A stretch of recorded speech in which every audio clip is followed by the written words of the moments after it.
Channel আনন্দে স্বাগতম। এই মুহূর্তের গুরুত্বপূর্ণ খবর হলো 21শে জুলাই 2024 লগগেট ইছাপুর রাধা রমন সেবাকুঞ্জে যথাযথ মর্যাদার সঙ্গে পালিত হলো গুরু পূর্ণিমা উৎসব।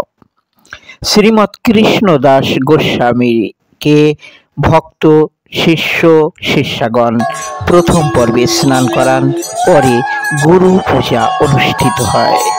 কৃষ্ণদাস গোস্বামীর সুযোগ্য পুত্র গৌর কিশোর দাস গোস্বামী পিতা মাতার পুজো করেন যথাযথ মর্যাদার সঙ্গে।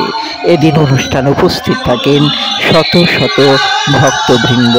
চ্যানেল আনন্দে দেখুন সেই ভিডিও চিত্র। এই মুহূর্তে আপনারা দেখছেন ইছাপুর লগগেটের রাধা রমন সেবাকুঞ্জের গুরু পূর্ণিমা উৎসব।